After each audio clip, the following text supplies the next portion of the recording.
Así que nada, la predicación de la palabra de Dios en el día de hoy hemos titulado de esa manera: un destello de su gloria. Así que este es un encuentro, vamos a estar viendo el encuentro de los discípulos allá en el monte de la transfiguración. Lo tomamos como texto básico acá en Mateo 17, versículo 1 hasta el 9, allá en el monte de transfiguración, en monte Tabor, allá en Jerusalén, en la tierra de Israel más bien. Así que nada, dice la palabra del Señor en el nombre del Padre, del Hijo y del Espíritu Santo, acá en Mateo 17. Este relato también lo encontramos en Marcos 9, del 2 al 13, y también en Lucas 9, 28 al 36. Dice la palabra del Señor en el nombre del Padre, del Hijo y del Espíritu Santo. 6 días después, Jesús tomó a Pedro, a Jacobo, a Juan, su hermano, y los llevó aparte a un monte alto, y se transfiguró delante de ellos, y resplandeció su rostro como el sol, y sus vestidos se hicieron blancos como luz. Y aquí le aparecieron Moisés y Elías hablando con él. Entonces Pedro dijo a Jesús: Señor, bueno es para nosotros que estemos aquí. Si quieres, hagamos aquí 3 enramadas para ti, otra para Moisés, una para ti, una para Moisés y otra para Elías.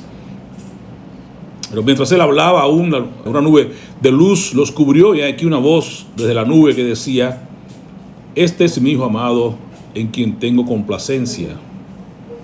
A él oíd.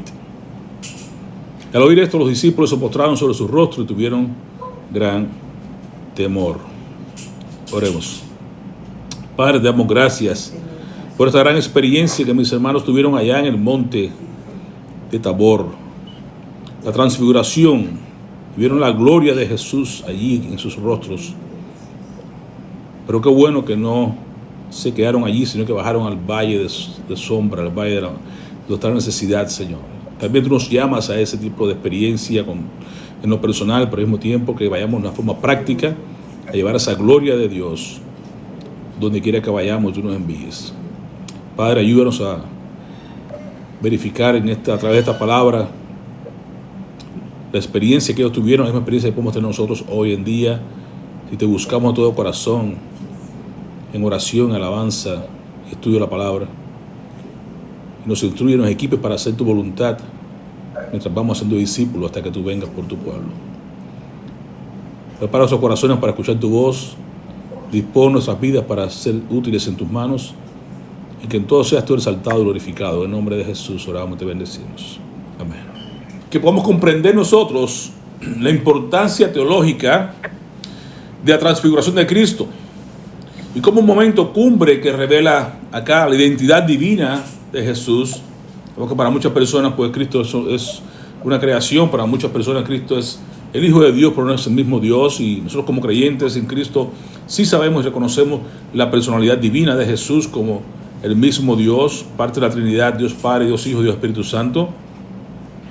Y aquí se revela a Jesús como una parte de la divinidad, como para mostrarles a ellos realmente ese elemento divino de Jesús, de la persona de Jesús. Confirma la misión en la cruz y nos desafía a escuchar su voz en medio de nuestras experiencias espirituales, en medio del ruido de la vida, en medio del ruido de todas las voces que escuchamos todos los días, que aprendamos a discernir la voz de Jesús. Es el mandato más directo y más claro que Dios nos ha dejado en esta porción: a él oíd. Así que el contexto es de la revelación se da aquí. Vemos realmente cómo Dios obra, cómo Dios se revela. Hemos hablado de la revelación de Dios en lo general, en la creación. Hemos hablado de la revelación de Dios en la Biblia, y hablamos también de la revelación de Dios en lo personal, ya cuando en la vida de Jesús.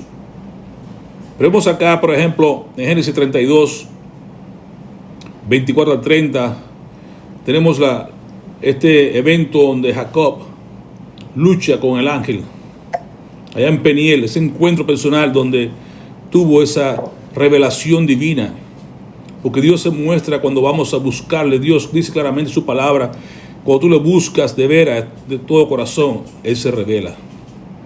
Cuando tú le buscas de mañana, Dios se revela a tu vida. Cuando tú realmente tienes un corazón sincero que quiere buscar de Dios, lo encuentras.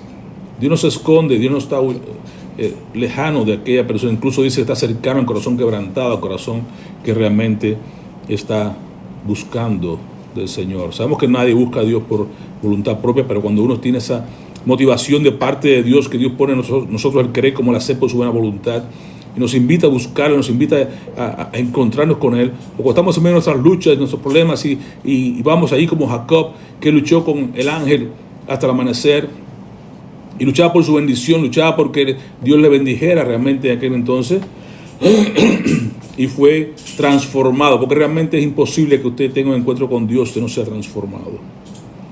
Le cambió el nombre, le cambió el andar, le cambió el propósito, le cambió la visión, lo transformó completamente de lo que Jacob era anteriormente a ser ahora Israel, gobernado por Dios, a ser ahora la cabeza de las tribus de Israel, que vendrían más tarde de sus lomos. Realmente el encuentro con Dios siempre es algo extraordinario. Jacob luchó con el ángel. Fue un encuentro divino. ¿Pero dónde ocurrió, hermano? En el monte. Por eso llamamos la atención a este monte de Tabor, este monte de la transfiguración. Porque en esos momentos pico, en esos momentos de altura, esos momentos de intimidad que tú y yo podemos lograr en nuestra relación, en nuestra caminar con Dios, es lo que llamamos montes espirituales. Y aquí estaba Jacob en ese monte, en esa altura, en ese momento difícil de su vida, donde tenía que era culminante, era necesario una transformación para poder llegar a un encuentro con su hermano que anteriormente había salido huyendo por haberle robado la primogenitura y por haber engañado, por haber suplantado y todas las cosas que Jacob había hecho. Ahora que quería Dios transformar todo eso en una bendición. ¿Y cómo lo hizo? Tocando ahí su cadera, cambiando su caminar, cambiando ahora su destino, su vida y aún su nombre. Dios se revela cuando tú tienes momentos de lucha y soledad. Y yo sé que tú tienes algunos también, alguna vez en tu vida. Te has sentido solo, te has sentido luchando, te has sentido con dudas, te has sentido con problemas. Es el tiempo que debe hacer como Jacob, pelear con Dios. No negar las circunstancias, no decir que no es cierto lo que está pasando. No es olvidarlo, decirle, Señor, no entiendo, Señor, no sé qué cosa está pasando conmigo. ¿Por qué esto? ¿Por qué yo? ¿Por qué ahora? No importa, pelea con Dios. Pero Dios se te va a revelar en ese instante, en ese momento de lucha. Porque Dios te ama, Dios está cerca del quebrantado, Dios está cerca de los que le aman, de los que le buscan de veras. No tengas temor pelear con Dios, pero pelea tus batallas como Dios te enseña. Pelea de rodillas. Nunca somos más altos cuando estamos de rodillas, hermano. Pelea tus luchas en oración con Dios. Háblale a Dios. Dile a Dios lo que estás pasando, lo que estás sintiendo. Él lo sabe, pero tú tienes que expresarlo para que pueda salir de tu corazón lo que tú ibas a poder escuchar a Dios, la voz de Dios en medio de esa lucha espiritual. Ahí se revela el Señor en los momentos de pico. ¿Quién más tuvo una experiencia similar en un momento de altura, un momento clave? En Éxodo 34, 29 a 35, Moisés. Esta vez Moisés estaba en el monte Sinaí. Recuerden que Dios le llamó ahí en el monte Sinaí, lo llamó al pico de la montaña, que subiera a un encuentro con Él. Y de ahí estuvo por 40 días ayunando, 40 días un encuentro con el Señor en la montaña, en el monte Sinaí. ¿Cuál fue el resultado de Moisés? Cuando Moisés baja de ese encuentro con Dios, ese encuentro a la gente que estaba Moisés, que su rostro resplandecía después de haber hablado con Dios. Y tiene que cubrirse el rostro con un velo porque la gente no puede soportar la iluminación que había, que salía, que emanaba del rostro de Moisés. La gloria de Dios, hermanos, es más intensa.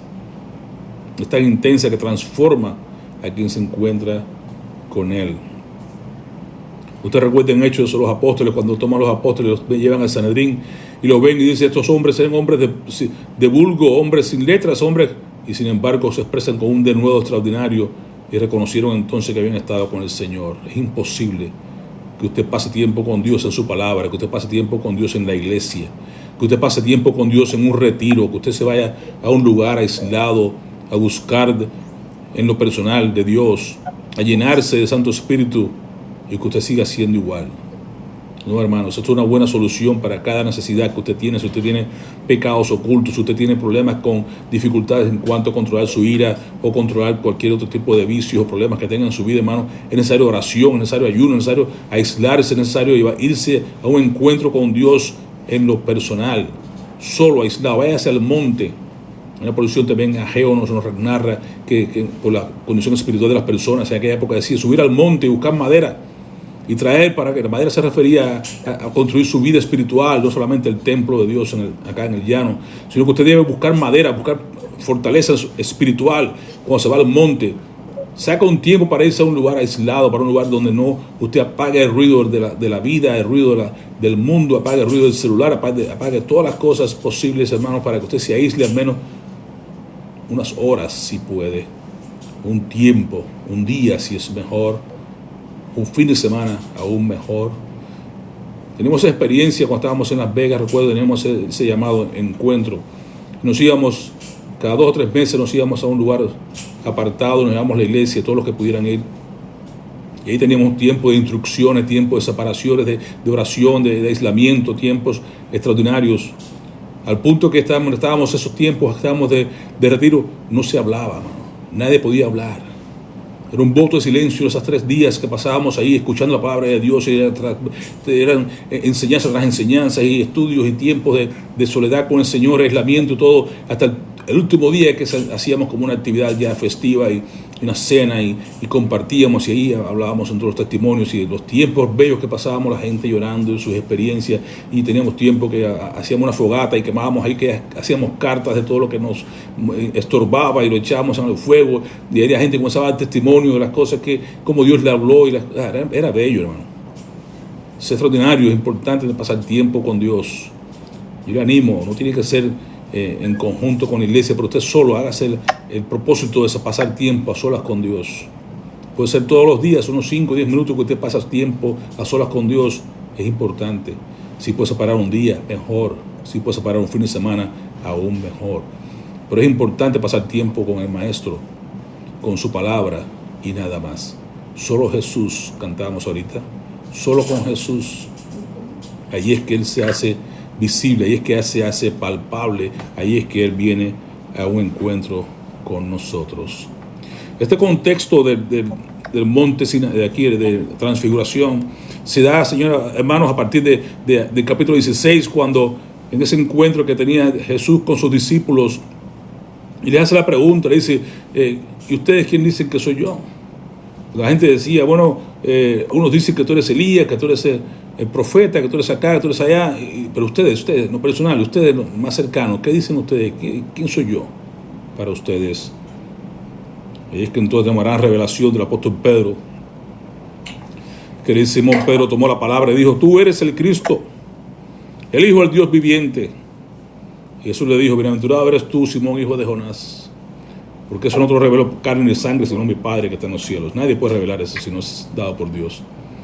Ese entendimiento, saber que Jesús es el Hijo de Dios, no viene de parte de que tú y yo queramos, sí, a reconocerlo. No, es Dios que impone en tu corazón. Esa palabra viene de Dios mismo, que impone en tu corazón el reconocer que Jesús es el Hijo de Dios.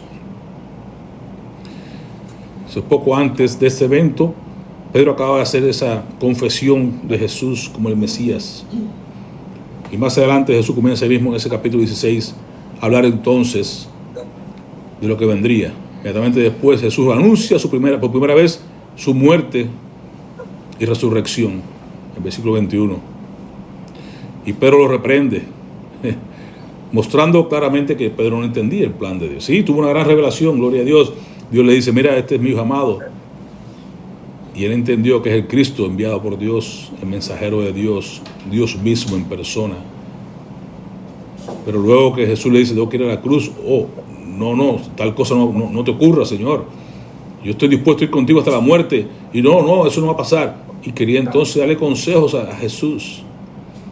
Peligro, hermano. No puede usted, cuando tenga un encuentro con Dios, ya porque usted tiene un encuentro, querer darle órdenes a Dios. Eso no se hace. Pero esto sencillamente explicaba acá de que Pedro no había entendido el plan exactamente todavía. Pero quería ver el líder, quería ver la salvación, quería ver todo lo demás, pero no entendía que la salvación era a través de la cruz del Calvario. No entendía el plan redentor de Dios que había establecido desde antes de la fundación del mundo, de que Jesús iría a la cruz para allí pagar, entonces, hacer lo que hablábamos ahorita en la escuela dominical, la propiciación por nuestros pecados. Lo hizo para recibir la ira de Dios que vendría sobre nosotros en la cruz del Calvario, y para en favor nuestro poder nosotros alcanzar ahora una justificación para con Dios. Así que Jesús fue propicio a la ira de Dios y fue propicio a nosotros pecadores para poder entrar a la presencia de Dios, porque ya todo está pagado, porque ya la ira está satisfecha, ya Dios está contento con lo que se hizo. Dijo: este es mi Hijo amado, en él tengo complacencia. Dios se complace en su Hijo, que fue quien tomó tu lugar en la cruz, que fue quien no tuvo pecado alguno, fue quien únicamente pudo cumplir correctamente la ley, que fue quien único pudo ser aceptado delante del Padre como único y perfecto sacrificio por nuestros pecados. Dios se complace. ¿No te da gusto, hermano, saber que Jesús satisfizo la justicia de Dios? Saber que tú no tienes que hay una sola forma, hermano. Usted o acepta el sacrificio de Jesús por usted, o usted tiene que ponerse delante de Dios y pagar usted mismo por lo suyo. Y no creo que vas a salir muy bien. Porque ¿cuántos pecados te envían al infierno? Solamente uno. ¿Y cuántos tenemos?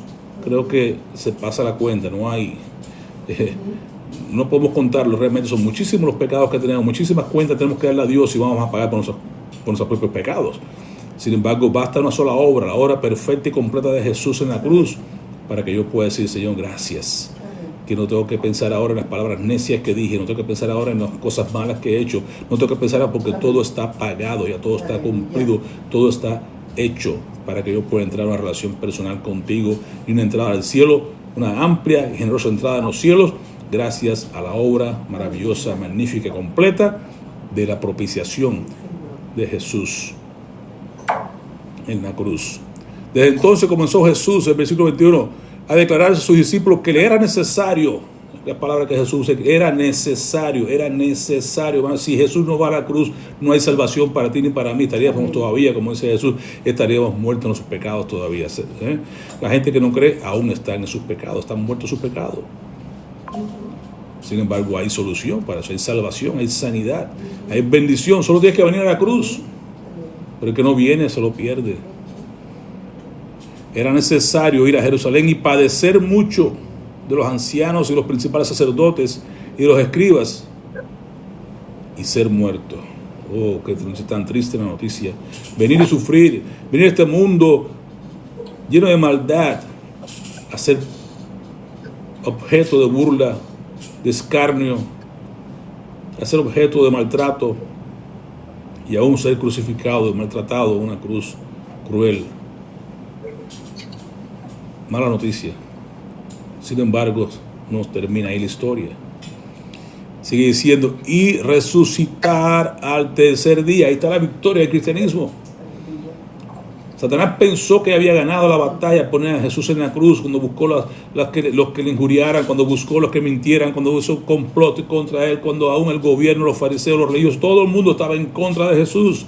Parecía que la batalla estaba ganada, aún murió en la cruz, ya cumplí lo que quería, terminé el plan de Dios. Sin embargo, faltaba que al tercer día, muy temprano en la mañana, entonces se levantó de entre los muertos. Ahí está la piedra angular, la victoria del cristianismo.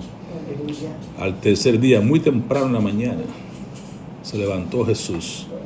Y Pedro le quería decir: no, tal cosa no te pasa, yo iría hasta la muerte. Le dice: Pedro, usted no sabe lo que está hablando. Realmente, antes que el gallo cante 2 veces, tú habrás negado 3. Imagínate tú si realmente somos a veces necios o impulsivos, lo que decimos a veces, ¿verdad? Pero bueno, Jesús promete acá en la transfiguración, ¿verdad? Dice: de cierto os digo, el versículo 28 dice luego: de cierto os digo que hay algunos de los que están aquí, cuando estaba hablando de la muerte, el momento tan difícil, tan feo que vendría, dice: pero yo les doy algo, no solamente les doy la bendición, la promesa de que hay resurrección, al tercer día me levantaré entre los muertos, gloria a Dios, sino que también llega y le dice: ¿sabe qué? Hay algunos de vosotros, porque están los 12, ¿verdad? Dice: hay algunos de vosotros que están acá, que no buscarán la muerte hasta que hayan visto al Hijo del Hombre viniendo en su reino. Oh, qué gran bendición, hermano. Y estos 3 grandes discípulos tuvieron esa bendición. vieron la gloria de Dios, ahí como Moisés vio la gloria de Dios, que no vio cara a cara a Dios, vio solamente su gloria, cuando Dios le dijo, va a esconderte en la peña, cuando yo pase verás mi gloria, no podrás ver mi rostro, porque nadie que ve mi rostro podrá vivir. Sin embargo, pudo ver la gloria de Dios y bajó con resplandeciente de allá de la montaña. Acá Jesús promete este evento, dice, algunos de ustedes van a poder ver la gloria de Dios, del hombre viniendo en su reino. La transfiguración es el cumplimiento de esa gran promesa que Jesús le hizo, el anticipo del reino y de la gloria venidera. Así que tuvieron una experiencia extraordinaria, un destello de la gloria, por ahí el nombre del mensaje de hoy, un destello de la gloria. Y aquí vamos al escenario entonces de qué estamos narrando aquí en Mateo 17, versículo 1, ¿verdad? Dice, 6 días después tomó a Pedro, a Jacobo y a su hermano Juan, y los llevó aparte a un monte alto. Lo que le decía, un retiro necesario. Lo que le decía ahorita, es necesario retirarnos. Es necesario ir a un lugar aparte, a la montaña. Y aquí vemos a Jesús dándonos ese gran ejemplo. Se fue a la montaña, a apartarse de la multitud, del ruido, de las necesidades, de las cosas. Y necesitamos cargar las baterías. Necesitamos buscar, llenarnos para poder dar. Usted no puede dar lo que usted no tiene. Usted tiene esa necesidad de pasar ratos con el Señor solo para poder llenarse de lo que, cuando vea la necesidad, usted pueda compartir, dar una palabra de aliento, orar por una persona, tener unción para orar sobre los enfermos, para poder ayudar a aquel que está devastado, que está con necesidades. Lo cierto es que hay varios tipos de creyentes, varios tipos de seguidores de Jesús. Usted recuerda las multitudes, donde quiera que Jesús se movía, venían las multitudes. Multitudes seguían a Jesús acá, multitudes seguían a Jesús allá, multitudes venían en todo lugar siguiendo al Maestro.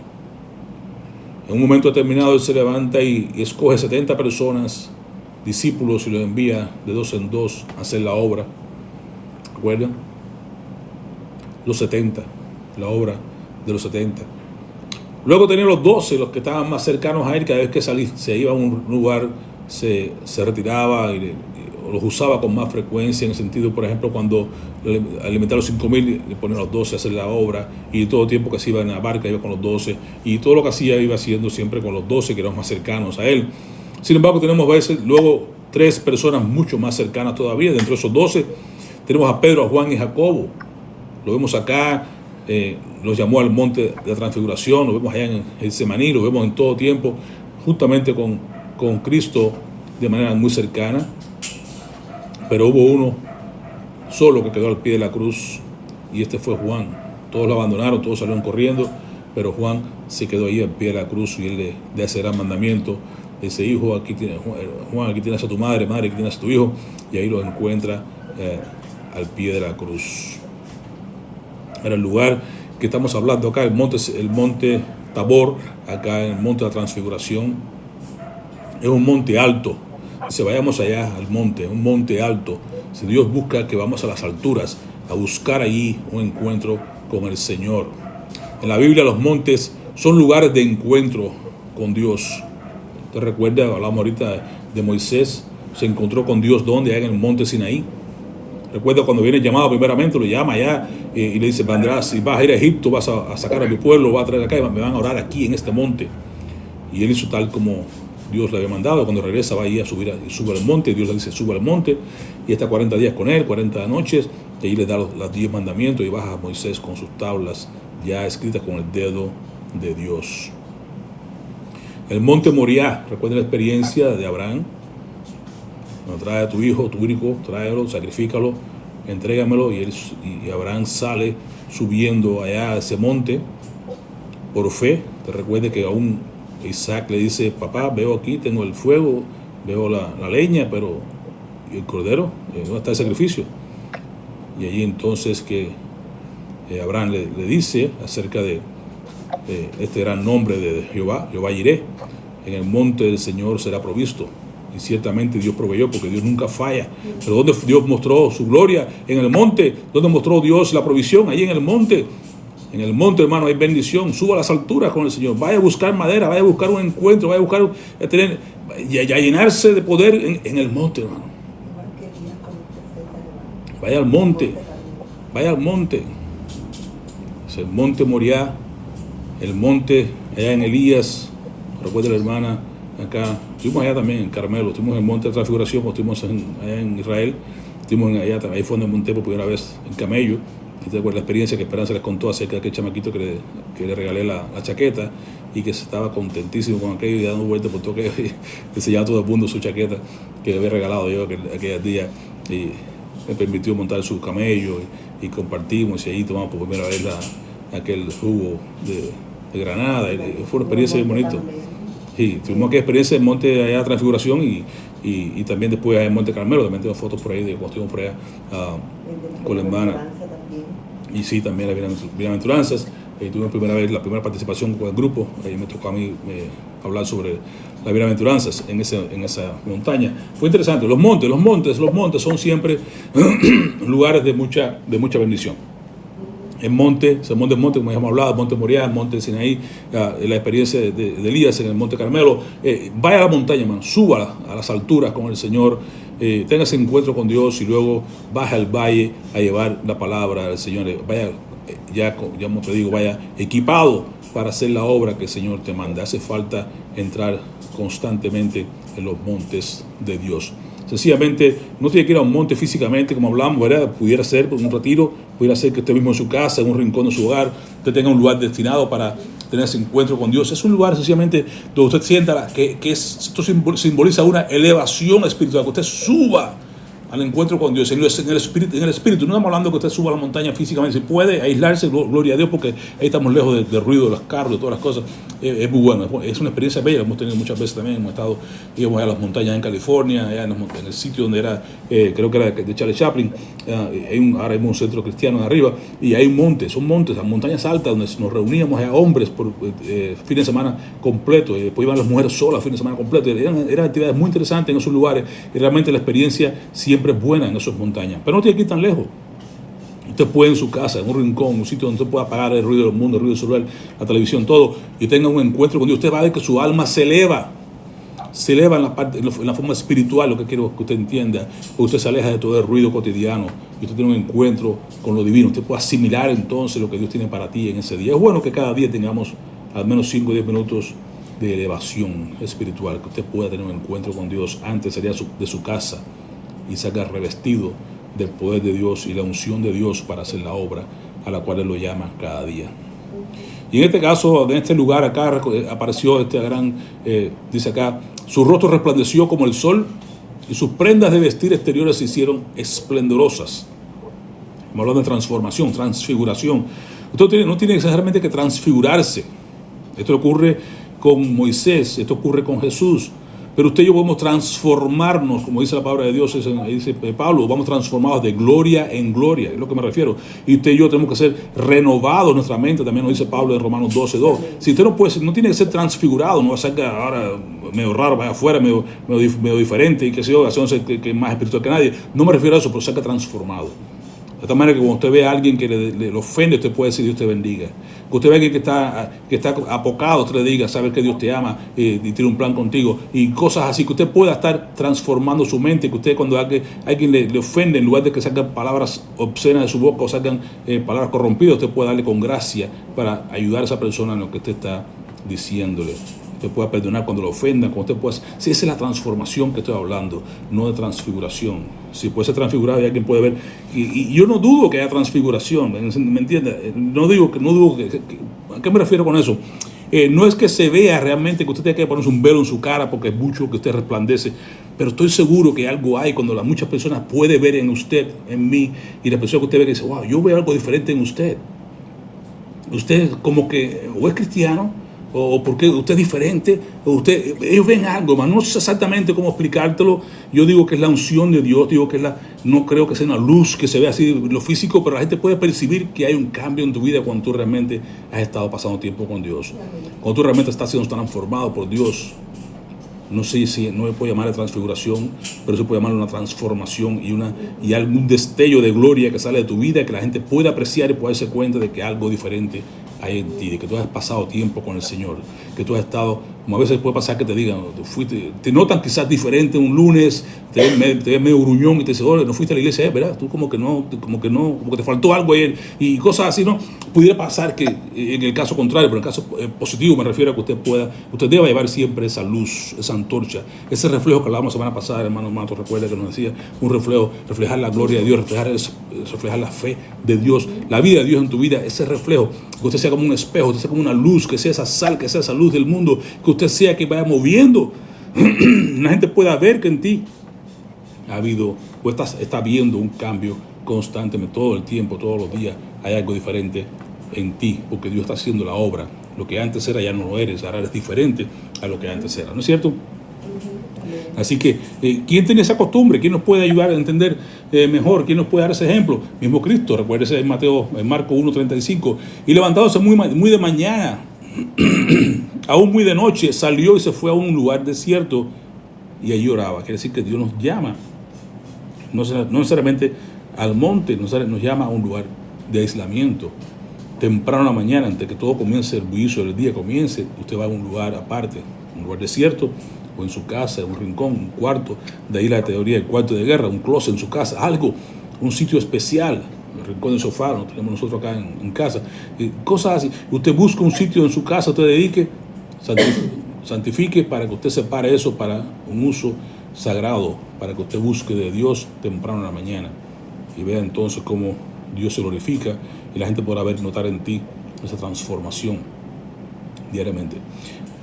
Ahora vamos a ver los testigos que estaban ahí, Pedro, Jacobo y Juan. Habíamos hablado ahorita, están la multitud, están los 30, los 12, los tres más cercanos a Jesús acá, Pedro, Juan y Jacobo. ¿Por qué ellos? Bueno, porque era el círculo más íntimo de Jesús, lo hemos visto en varias ocasiones. Fueron testigos de su mayor gloria aquí, en el monte de transfiguración, en el monte Tabor. Y también fueron testigos de su agonía. ¿Qué nos habla esto, hermano? 29, que se nos ha dado el derecho no solamente de creer, sino también de sufrir con Él. Y entonces el creyente tiene que saber que no solamente vamos a creer en Él y qué bendición, vamos al cielo, ya hemos sido perdonados, somos justificados, somos santificados, somos limpiados, somos miles de maravillas que ocurren en nuestras vidas, beneficios que tenemos por ser creyente, pero uno de ellos también es que somos llamados a sufrir con Cristo. Por eso Jesús decía en su bienaventuranza, bienaventurados cuando somos perseguidos y nos dicen toda clase de mentiras en contra nuestra, y todo lo que pasemos, somos bienaventurados, porque estamos participando del sufrimiento de Cristo. Y estos tres grandes hombres, Jacobo, Pedro y Juan, fueron partícipes de todo, no solamente de la transfiguración, de los milagros, de ver al mismo Pedro caminar sobre las aguas, de ver a Jesús haciendo grandes maravillas, grandes milagros, pero también fueron capaces de ver de cerca, aunque fallaron un poquito en eso, pero estaban ahí envueltos de Getsemaní con Él, en el momento de sufrimiento, en el momento de su carga, en el momento que estaban a punto de ir a la cruz. Ellos estaban durmiendo, por eso Jesús les dice, mira, no habéis podido velar conmigo una hora, estoy triste, mi alma está apesadumbrada, estoy sufriendo aquí solo y ustedes están durmiendo. Velar y orar para no entréis en tentación. Pero aún así Jesús los dejó ahí, se fue un poco más adelante y oraba, y oró 3 veces, Padre, si es posible, pásame esta copa, pero no sea como yo quiero, sino que sea tu voluntad. Así que estos hombres fueron escogidos por eso, porque fueron bendecidos en estar en momentos de gloriosos, como en el monte de la transfiguración, fueron escogidos también para estar ahí en el monte de Getsemaní, en medio de la agonía del Maestro. Así que, ¿buscamos momentos a solas con Dios? Mi pregunta para usted. En nuestros momentos personales, en nuestros montes personales. ¿Tiene usted un monte, entre comillas, no sé cómo le digo, la montaña arriba?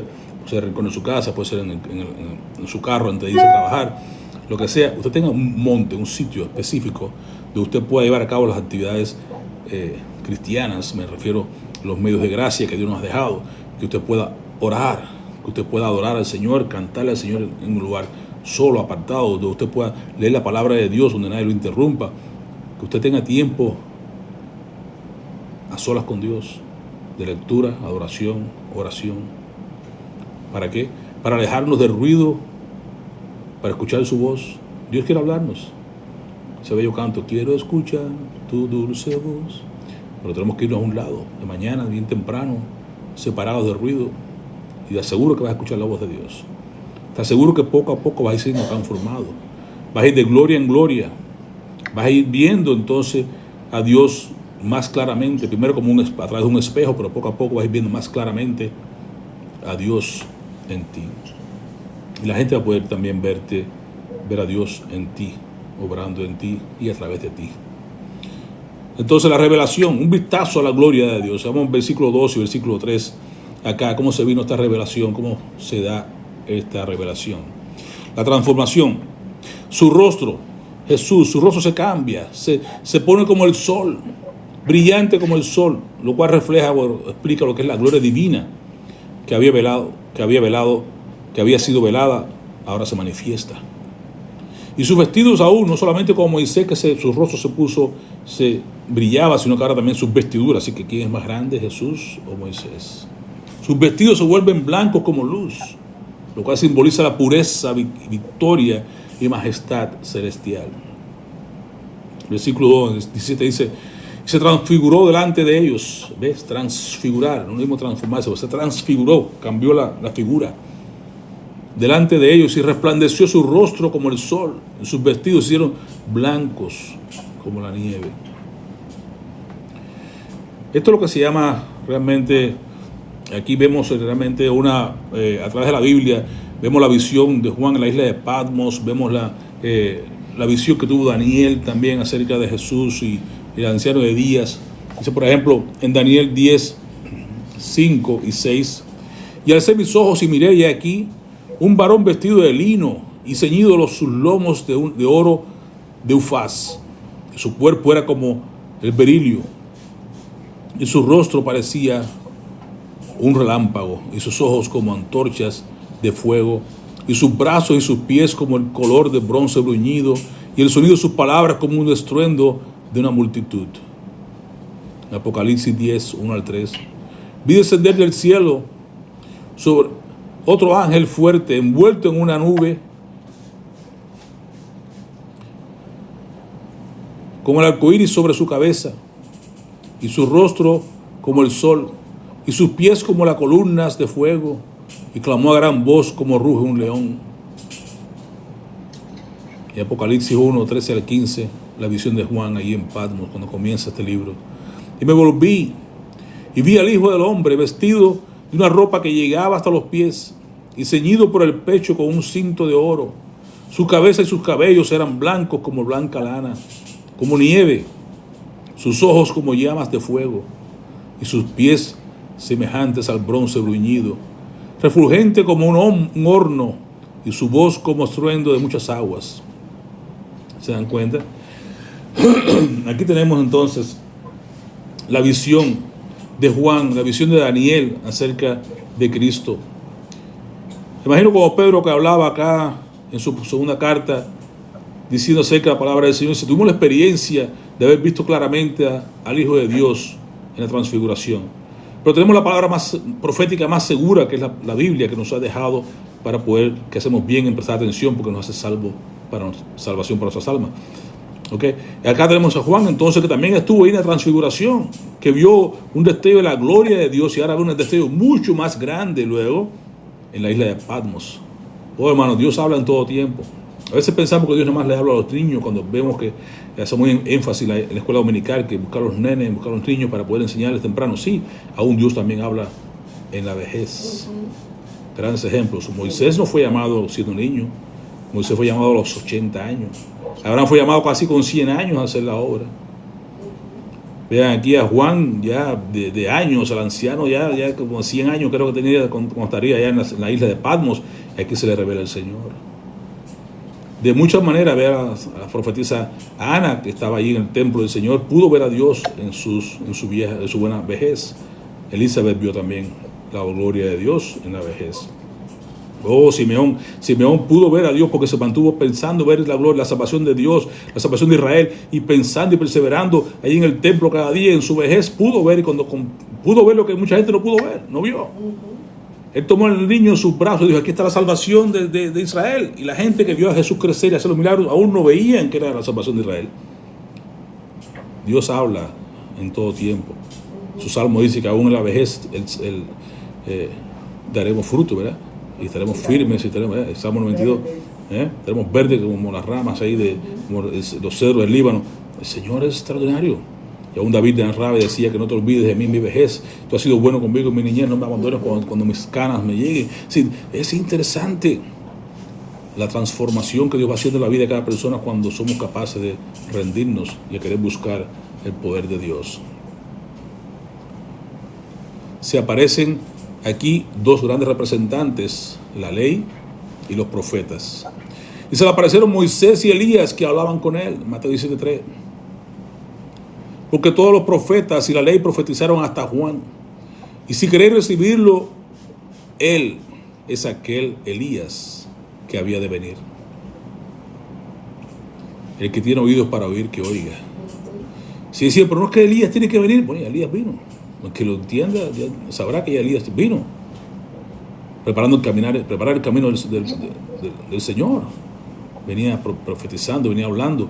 Y tenemos aquí ya la ley y los profetas. Jesús decía, la ley y los profetas hablan de mí. Él es el resultado total de la ley y los profetas. Aquí está la combinación completa de toda la Biblia. La ley y los profetas están juntamente con Jesús acá, completando lo que es el plan de Dios ahora, dándole el valor esencial, concentrándonos ahora que la ley hablaba acerca de Jesús, los profetas hablaban acerca de Jesús. ¿Qué nos queda a nosotros? Solo Jesús. Es lo importante. La clave aquí es Jesús. Moisés representa la ley y fue gran libertador y mediador del antiguo pacto.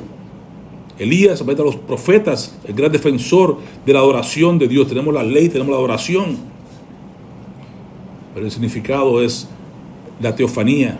¿Qué es teofanía? La aparición, la forma en que Dios aparecía en el Antiguo Testamento, ¿verdad? Antes de la encarnación ahí en Belén.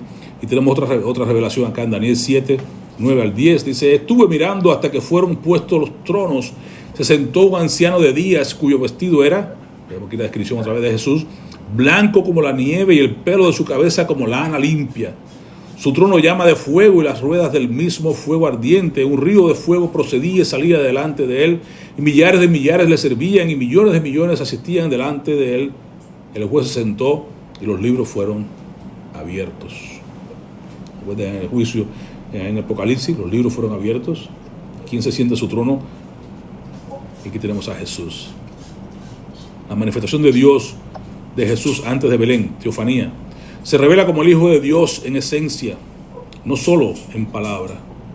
Es un eco de la gloria del anciano de días, de Daniel 7:9. Ahora Lucas nos da un detalle interesante que nos da Mateo acá.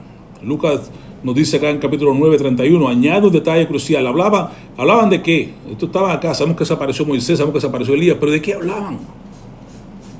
Entonces Lucas nos revela acá que hablaban de su partida, del éxodo, de lo que iba a pasar, de cómo, ya que Jesús había dicho que tengo que ir a Jerusalén, tengo que sufrir de los ídolos principales, sacerdotes y de todo el mundo, y tengo que ir a la muerte, tengo que ir a... Todo ese tipo de cosas estaban ellos trayéndole fortaleza, animándole, enseñándole, hablando sobre el plan que venía para completar la obra que Dios tenía preparada para la humanidad. La ley de los profetas no vinieron a hablar de política, no vinieron a hablar de milagros, sino de la cruz, de la muerte que venía, que se avecinaba. Y todo el Antiguo Testamento lo que hacía era apuntar, hermano, al sacrificio de Cristo. Por eso Moisés y los profetas, todos apuntaban hacia ese punto crucial, la cruz. ¿Cómo eran salvos los del Antiguo Testamento? Mirando a la cruz. ¿Cómo somos salvos nosotros? Mirando hacia atrás, a la cruz. El único medio que Dios preparó para la salvación, la cruz del Calvario. La reacción humana entre el sueño y la propuesta. En el huerto de Semaní se quedan dormidos. Jesús le dice, orar y velar para que no entre en tentación. Pero acá se quedan dormidos otra vez y dice, y aquí aparecieron Moisés y Elías hablando con él, versículos 3 y 4. Y entonces Pedro dijo a Jesús, Señor, qué bueno es para nosotros que estemos aquí. Si quieres, mira, hagamos aquí 3 enramadas, una para ti, otra para Moisés, otra para Elías. Gran propuesta la de Pedro. Señor, qué bueno para nosotros que estemos acá. Queremos quedarnos acá en la montaña, que estamos hechos ya. Aquí tenemos a Jesús, tenemos al profeta, tenemos acá a Moisés, tenemos a Elías, estamos en la montaña, estamos bien, no hace falta nadie más, estamos los 6 que queremos estar acá. Nosotros 3, ustedes 3, ya estamos completos, estamos felices acá arriba, no bajemos al valle, no bajemos a ningún lugar, sigamos acá. Qué belleza, qué momento tan extraordinario estar en la montaña con la presencia de Jesús. Su intención, hermano, era muy genuina y piadosa. Quería prolongar, quería capturar el lugar, el momento. Quería hacer allí, hacer una ramada, quería quedarse allí en la montaña. Quería hacer aquello un altar, quería hacer aquello un lugar de la experiencia más grande del mundo. sería esa la mejor del mundo, sería estar en la presencia de Dios y no bajar en un sitio, no tener que preocuparse por más nada, estar allí en las alturas con Jesús. Momento glorioso, momento de honor, momento de seguridad. ¿No te gustaría estar así de esa manera todo el tiempo sin pensar en más nada? Cuando estemos en el cielo será así, pero por ahora, hermano, tenemos que alimentarnos e ir a alimentar entonces a otros. Alimentarnos e ir a alimentar a otros. De así se trata esto ahora hasta que lleguemos a la presencia de Dios. Enramadas, ¿qué son las enramadas? Las enramadas en hebreo es el suká. Son estructuras temporales, ramas construidas durante la fiesta de los tabernáculos, llamada el Sukkot, que simboliza la protección, la provisión divina y el peregrinaje de los israelitas en el desierto tras salir de Egipto. Representa la dependencia de Dios y su fidelidad. Es una conmemoración al Éxodo, que fue ordenado allá en Levítico 23, 33, 44. Los israelitas vivían en estas cabañas durante 7 días para recordar que Dios los hizo sacar o habitar bajo ellas al salir de Egipto. Es un símbolo de la protección de Dios. Las enramadas simbolizan que la seguridad del creyente no proviene de su estructura sólida, sino de la provisión y el cuidado de Dios en medio del desierto de la vida. También incluye la acción de gracias. Se celebra al final del año agrícola, reconociendo que Dios es el proveedor de los frutos. También es profecía y futuro. Realmente acá nos enseña que el Nuevo Testamento da los frutos. El Nuevo Testamento habla acerca de esto, ¿verdad? El refugio definitivo lo tenemos con Dios cuando Dios venga a morar con nosotros. Es el tabernáculo de Dios en medio de nosotros. Y la inclusividad es que se utilizan diversas ramas, de diferentes formas, que somos parte nosotros de la iglesia, ¿verdad? Somos parte diversas, pero somos toda una unidad, bajo la protección de Dios.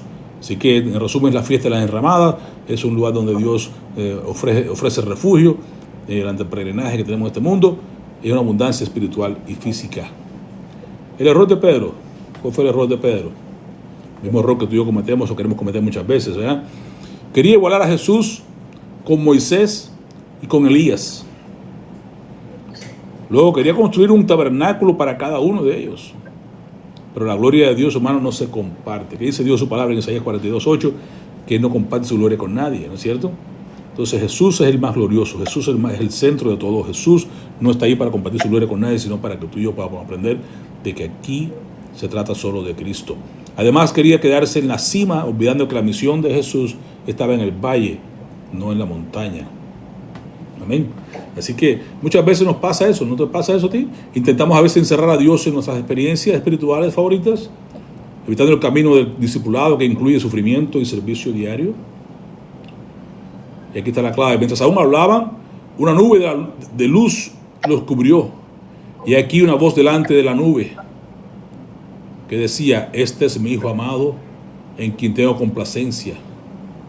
A él oíd. La nube y la voz, el versículo 5. La nube luminosa, la chequina de Jehová, allá en el Antiguo Testamento, recuerden, en el tabernáculo. La presencia gloriosa de Dios que cubrió el tabernáculo en el desierto. Eso 40, 34, 35. La voz, hermano: este es mi Hijo amado, en quien tengo complacencia. A él oíd. El Padre interrumpe el discurso de Pedro. Qué bueno que estamos aquí. Vamos a ser enramada. Vamos a quedarnos. No vamos a bajar más. No, Pedro, no. Otra vez te equivocas. Bueno, yo voy a la muerte contigo. No, Pedro, no. Tú vas a negarme. No seas impulsivo. Espera un poquito. Sí, es bueno que estemos aquí, pero no hagas enramadas. No prepares, no prolongues la estancia aquí. Es un momento clímax, un momento de tener una visión de lo que viene. Es un momento, es para que degustes un poquito de lo venidero, pero no es para que te quedes aquí, hermano. Hay más cosas que hacer, hay que bajar al valle todavía. Moisés y Elías desaparecen y solo queda Jesús. La ley de profetas pasó al cumplimiento de la palabra viva. Ahora tenemos la palabra viva, tenemos a Cristo. A él oíd. Ahora a él oíd. Ya la ley vino, los profetas llegaron, pero Cristo es el que está ahora. A él oíd. El mandato, hermanos, es ese: a él oíd. No a las tradiciones, no a las experiencias pasadas, no a nuestras propias ideas como la de Pedro, no, sino a Jesús.